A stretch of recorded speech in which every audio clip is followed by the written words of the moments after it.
Today, let's talk about the phenomenon of patient endurance. Reading to you today from James chapter 1, verses 2, 3, and 4. Let me read those verses to you.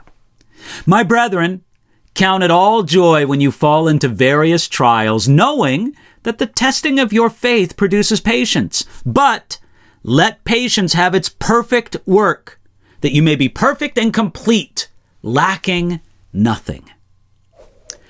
God never intended for trials to work in us a passive resignation.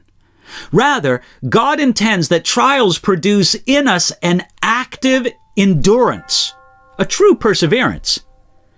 If the Greek language was good enough for the writers of the New Testament, it should be good enough for us.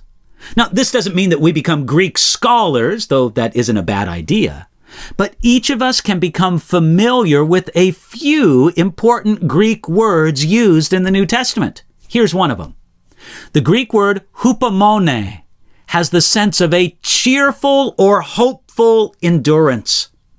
Common English translations of this word are patience, perseverance, and endurance.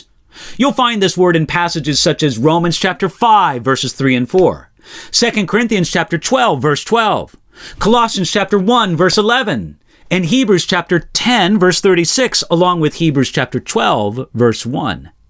You see, hupomone, endurance, is one of the great words of the New Testament.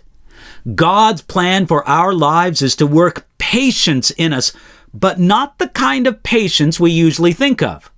When we think of patience, we usually have the idea of something passive, as if patience were the kind of thing that would enable a person to wait for 2 hours in the doctor's waiting room without complaining a bit. But hupomone, that ancient Greek word, it isn't a passive word at all. It has the idea of an active endurance. It's the quality not that enables a person to wait passively, but the quality to actively endure to the end until the mission is completed. Hupomone is the kind of dogged determination that a marathon runner needs to cross the finish line. The Greek scholar William Barclay called hupomone one of the noblest of New Testament words.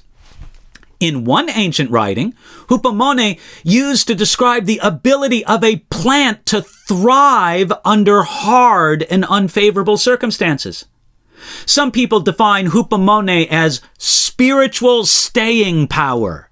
Hupomone can transform the hardest trial into real joy because it looks beyond the present difficulty to the victory ahead. God wants to strengthen us with His might, not just to make us passive, but to make us the kind of people who will endure to the end, seeing His will done in our lives. Sometimes people say, don't pray for patience because God will send things in your life to produce it. Truthfully, we should all be praying for this quality of hupomone, this active endurance, because we need to be conditioned so that we can endure to the end. A marathon runner goes through months of conditioning so that he can finish the race.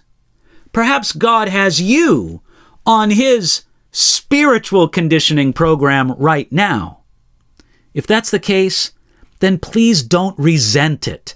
But today, give thanks that He cares enough about you to train you so that you can make it across the finish line to the very end.